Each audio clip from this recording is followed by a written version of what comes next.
I just don't feel the spark anymore, she said with a shrug, then posted pictures with her coworker the very next day. So I erased her from my life without a word. Now she's crying at my door after realizing he was just using her. Hey viewers, before we move on to the video, please make sure to subscribe to the channel and hit the like button if you want to see more stories like this. Thanks. I should have seen it coming. The signs were all there. Lisa's texts getting shorter, her excuses for working late piling up, the way she'd pull her phone closer when I walked into the room. But I trusted her. That was my first mistake. It was a Tuesday night when she finally said it. We were sitting on the couch, some forgettable reality show playing in the background, when she turned to me with that look. The one that makes your stomach drop before a single word leaves their mouth. Mark, we need to talk. I muted the TV. Okay. About what? She took a deep breath, like she was steeling herself for some great sacrifice. I don't feel the spark anymore. There it was. The classic breakup line. It's not you, it's me, of our generation. I stayed quiet, waiting for the rest. It's not that you did anything wrong, she continued, avoiding my eyes. We've just grown apart, I think. I leaned forward, elbows on my knees. Is there someone else? Her reaction was instant, too instant. No. God, Mark, of course not. She even had the nerve to look offended. This isn't about that. I just need space to figure myself out. I nodded slowly. Okay. That seemed to throw her. She'd probably expected tears, begging, promises to change. But I just sat there, watching her fidget with the hem of her shirt. So, she said after an awkward pause, I think I'm going to stay at Jess's place for a few days, just to clear my head. Sure. She opened her mouth like she wanted to say more, then closed it again. 20 minutes later, she was gone with an overnight bag, leaving me alone with the unmuted chaos of the reality show still playing. I didn't sleep that night. The next morning, I opened Instagram while drinking my coffee. And there she was. Lisa, posted 3 hours ago, laughing on a rooftop bar, her coworker Jake's arm draped over her shoulders. The caption, when the vibes just sparkles match sparkles, with a hard eyes emoji. I recognized Jake's shirt. It was the same one he'd been wearing in their work team photo yesterday, meaning this wasn't some spontaneous post-breakup drink. This was planned. I zoomed in on her face. She was glowing, no trace of the conflicted girl from last night. So this was the space to figure myself out she needed. I didn't rage, didn't text her, didn't even screenshot it. I just unfollowed her, blocked her number, deleted every photo of us from my phone. By the time she came back 2 days later, probably expecting to find me a wreck, my key was on the counter and half my stuff was already gone. Her first text came an hour after she realized. Mark, what the hell? We need to talk about this. I left it on read. The first week was the hardest. Not because I missed her, I was too numb for that, but because my brain kept betraying me. I'd wake up reaching for my phone to text her good morning. I'd catch myself staring at the door at 6:30 p.m., half expecting her key in the lock. Muscle memory is a cruel thing. I threw myself into work, stayed late, took on extra projects. My boss pulled me aside on Thursday, frowning. You okay, Mark? You've been here past midnight 3 days in a row. Just motivated, I said. At home, I boxed up the last of my things from her apartment while she was at work. Left her favorite hoodie I'd accidentally kept folded on the bed. A petty goodbye. My phone buzzed constantly the first few days. Not from Lisa, from mutual friends. Dude, Lisa's freaking out. She says you ghosted her.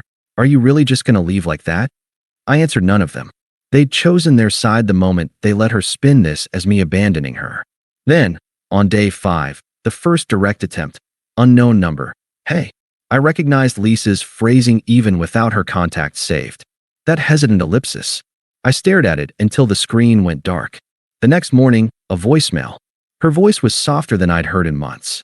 Mark, I just want to make sure you're okay. Call me back. I deleted it. By week 2, the text stopped. The friends stopped reaching out. The silence was louder than I expected. That's when I started running. 5 miles every morning before dawn, until my lungs burned and my thoughts blurred into static. One morning, I caught my reflection in a store window.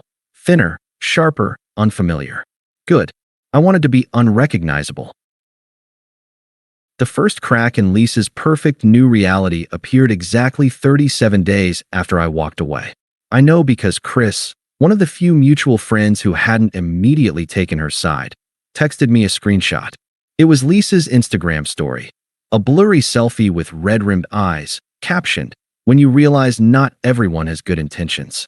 Chris, Jake ghosted her after their work trip. Dude was apparently texting 3 other girls the whole time. I didn't respond. Just stared at the image, at the smudged mascara she'd never let me see back when we were together. The Lisa I knew curated every emotion, every post, into something polished. This was raw, ugly, real.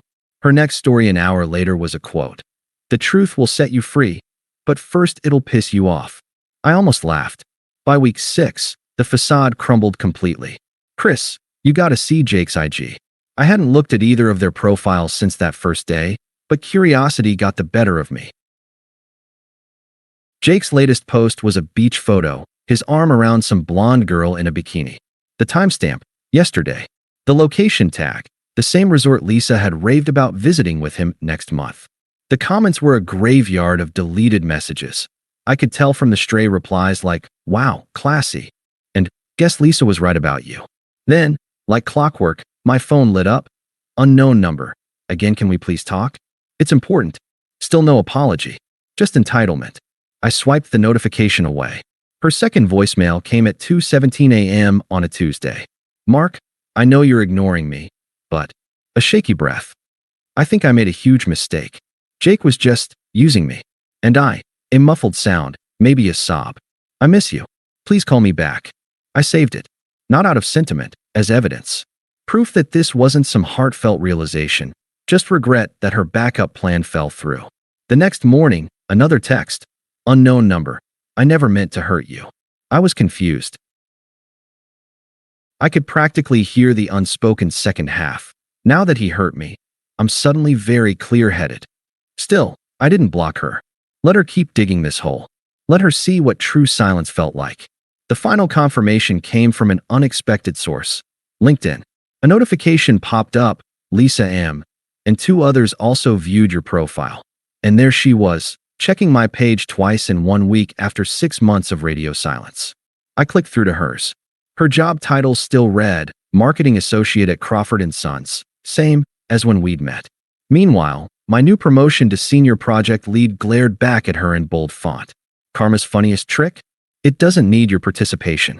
That night, my phone buzzed one last time. "Unknown number. I'm outside your building. Just 5 minutes?" I walked to the window. There she was, shivering in that stupid thin jacket she always wore to look effortless, staring up at my lit apartment like some tragic rom-com heroine. I closed the blinds. The knocking started soft, then grew louder. Thud, thud, thud. I counted to 30 in my head before walking to the door. Not because I was considering opening it, just to see how long she'd stand out there in the cold. The knocking stopped. A pause. Then, "Mark, I know you're home." Lisa's voice was sharper than I remembered. The kind of tone she used when I'd forgotten to text her back within an hour. I leaned against the doorframe, arms crossed. "You have 5 seconds before I call building security." Silence. Then a wet sniff. "Please, just open the door." I didn't move. "I made a mistake, okay?" Her voice cracked. "Jake was just a rebound.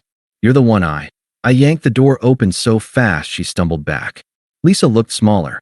Her nails were bitten raw, her hair frizzing at the temples from the winter air. The jacket she used to love was stained at the cuffs. She blinked up at me, lips parting like she'd rehearsed this moment. "You look good." I said nothing. "I've been doing a lot of thinking," she rushed on. "About us. About how you were always there. And I was just stupid." A car honked somewhere below us. The elevator dinged down the hall. Normal sounds in a world where this wasn't happening. "I regret everything," she whispered. I studied her face, the smudged eyeliner, the way her jaw trembled. Not with guilt, with fear. Fear that I'd say no. Fear that she'd have to face what she'd done alone. "No, you don't," I finally said. "You regret that he tossed you aside like last week's takeout." Her breath hitched. "That's not. It's exactly what happened."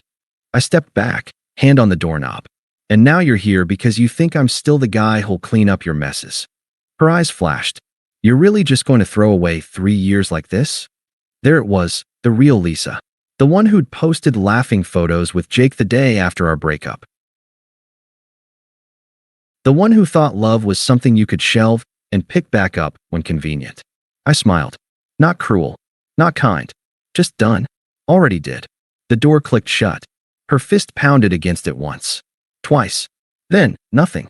Through the peephole, I watched her wipe her face with shaking hands. Watched her straighten her jacket like she could reassemble her dignity with it.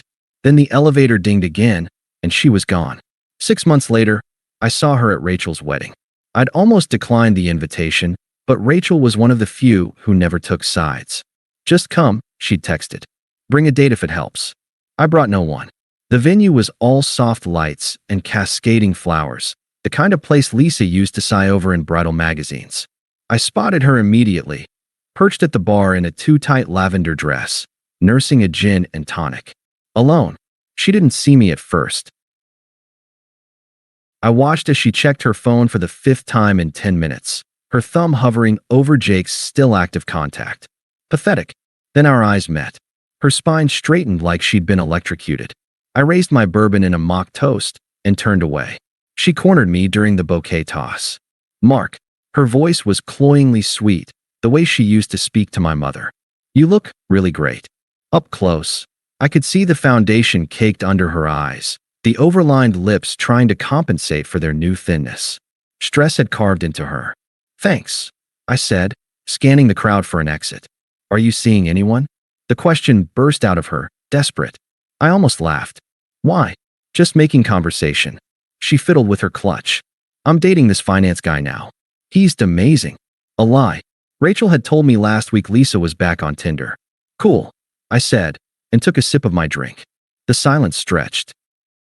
Her perfume, the same one I'd bought her for our anniversary, clung to the space between us like a ghost. You know, she blurted, I think about us a lot. I finally looked at her. Really looked. Saw the cracks in her manicure, the way her collarbones jutted too sharply. The Lisa I'd loved had been soft at the edges. This version was all angles and hunger. I said.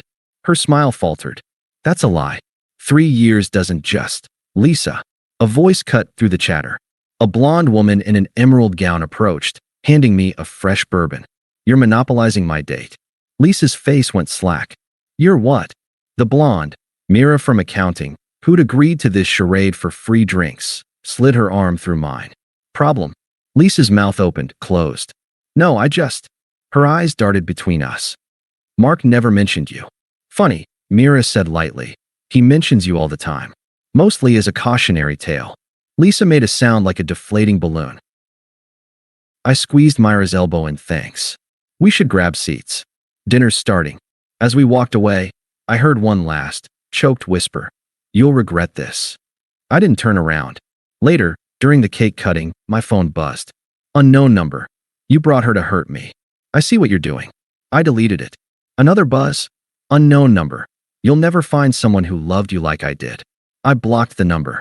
Across the room, Lisa was drunkenly flirting with a groomsman who kept glancing at his wedding ring. Classic. Mira nudged me. Want to get out of here? There's a dive bar down the street with our name on it. I grinned. Thought you'd never ask. As we slipped out, I caught Lisa watching us leave, her face a perfect portrait of dawning realization. She was nothing to me now. Not a wound. Not a lesson. Just background noise. Rachel's thank you card included a PS. Lisa got fired last week. Showed up hungover 3 days in a row. I tucked it in my desk drawer, next to my promotion letter and Myra's scribbled number. Funny how endings work. Sometimes the universe doesn't just close a door. It hands you the keys to a better one. Thanks for watching. Make sure to subscribe to the channel and hit the like button. What do you think about this story? Share it in the comments.